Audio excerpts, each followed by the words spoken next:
नमस्कार। सीधा मुद्दे पर आते हैं। हम सब जानते हैं कि खाना हमारी सबसे बेसिक जरूरत है, शरीर को चलाने वाला असली ईंधन। लेकिन जरा सोचिए, 1 अरब से ज्यादा लोगों की थाली तक रोजाना सुरक्षित और पौष्टिक खाना पहुंचाने के पीछे कितना जटिल विज्ञान काम कर रहा है। आज के इस विश्लेषण में हम बिल्कुल यही समझने वाले हैं। हम जानेंगे कि कैसे फसल और पशुपालन में वैज्ञानिक प्रबंधन या कहें साइंटिफिक मैनेजमेंट के जरिए हमारे खाद्य संसाधनों में गजब का सुधार किया जा रहा है। अब आप जरा इस आंकड़े को देखिए, 100 करोड़ से भी ज्यादा। भारत की आबादी 1 बिलियन के पार है और ये लगातार बढ़ती ही जा रही है। इसका सीधा सा मतलब ये है कि हमारी भूख भी बढ़ रही है और हमें हर साल लाखों टन अतिरिक्त अनाज चाहिए। इतनी बड़ी और लगातार बढ़ती डिमांड को पूरा करना कोई मजाक नहीं है। तो सबसे बड़ी चुनौती क्या है? चुनौती ये है कि हमारे पास खेती की जमीन सीमित है। जमीन तो रबर की तरह खींच नहीं सकती है ना। हम खेती के लिए और जमीन पैदा नहीं कर सकते। इसलिए हमारे पास एक ही रास्ता बचता है, उसी सीमित जमीन से अपनी उत्पादन क्षमता को बढ़ाना, लेकिन वो भी इस तरह कि पर्यावरण को नुकसान ना हो। हमें हर हाल में समपोषणीय यानी सस्टेनेबल प्रणालियों को अपनाना ही होगा। आज हम इस पूरी साइंटिफिक जर्नी को इन 6 अहम हिस्सों में डिकोड करेंगे। सबसे पहले हम खाद्य संसाधनों की चुनौती को समझेंगे, फिर फसल सुधार और पोषण, सिंचाई और फसल पैटर्न और फसल सुरक्षा व भंडारण पर बात करेंगे। उसके बाद हम जानवरों की तरफ बढ़ेंगे, जिसमें पशुपालन और अंत में मछली व मधुमक्खी पालन शामिल होगा। तो चलिए अपनी इस चर्चा के पहले पड़ाव से शुरुआत करते हैं। सबसे पहली और बेसिक बात यह है कि हमारा पूरा फसल उत्पादन काफी हद तक प्रकृति, मौसम और धूप की अवधि पर निर्भर करता है। इसी प्रकृति के हिसाब से हमारे किसानों ने खेती को 2 मुख्य सीजन्स में बांटा है। एक है खरीफ की फसलें, जो बारिश के मौसम में यानी जून से अक्टूबर तक उगाई जाती हैं, जैसे धान और सोयाबीन। और फिर आती हैं रबी की फसलें, जो सर्दियों में नवंबर से अप्रैल के बीच बोई जाती हैं, जैसे गेहूं और चना। ये प्रकृति के साथ तालमेल बिठाने का एक बहुत ही शानदार सिस्टम है। अब बढ़ते हैं अपने दूसरे हिस्से की तरफ, फसल में सुधार और उसका पोषण। मौसम का साथ तो मिल गया, लेकिन पैदावार बढ़ाने के लिए विज्ञान का असली जादू यहीं से शुरू होता है। इस पूरी प्रक्रिया को हम 3 आसान स्टेप्स में समझ सकते हैं। सबसे पहला स्टेप है बीज का ही सुधार करना। संकरण यानी हाइब्रिडाइजेशन के जरिए ऐसे बेहतरीन बीज तैयार करना जो बीमारियों या सूखे से लड़ सकें और ज्यादा उपज दें। दूसरा स्टेप है उस पौधे की देखभाल, यानी सही पोषण और सिंचाई का प्रबंधन। और तीसरा स्टेप है उस फसल को कीड़ों और खरपतवार से बचाकर रखना।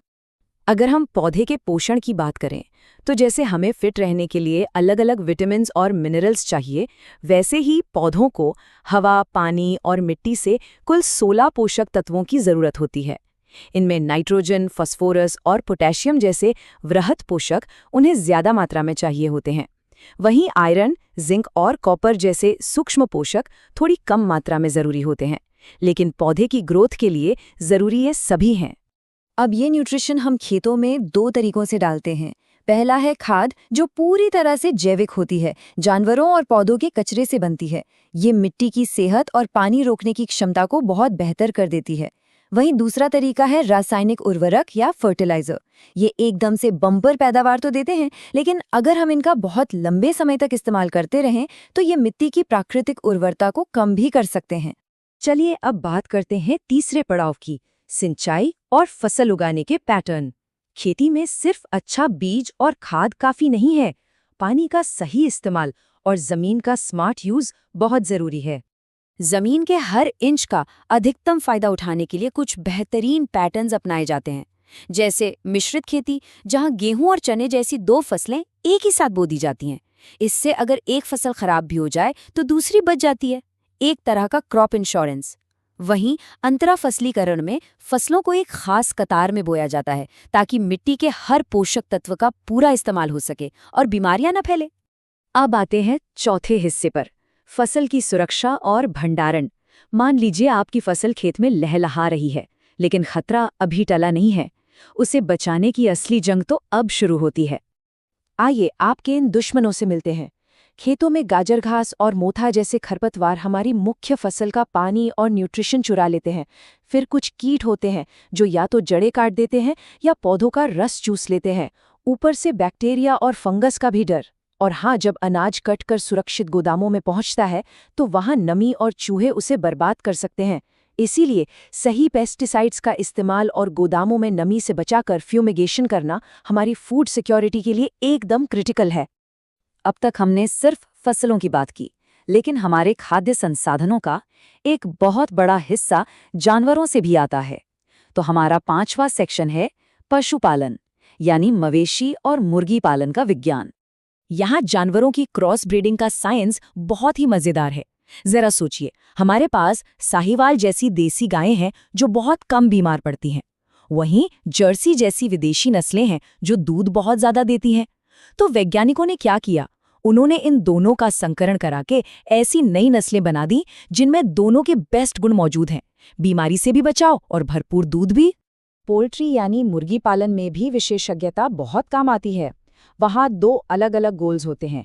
जिन मुर्गियों को सिर्फ अंडे देने के लिए पाला जाता है उन्हें लेयर कहते हैं, और जिन्हें मांस के लिए पाला जाता है वो ब्रॉयलर कहलाती हैं।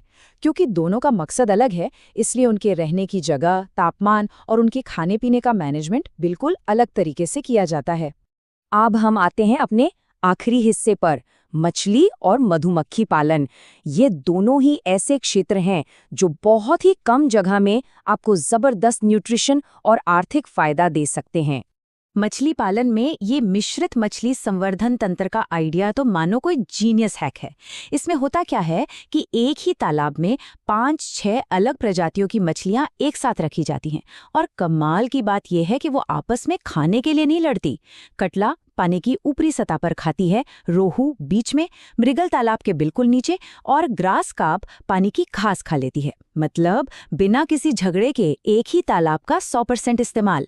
और अगर मधुमक्खी पालन की बात करें तो कमर्शियल लेवल पे इटली की मधुमक्खी यानी एपिस मेलिफेरा सबसे ज्यादा इस्तेमाल की जाती है।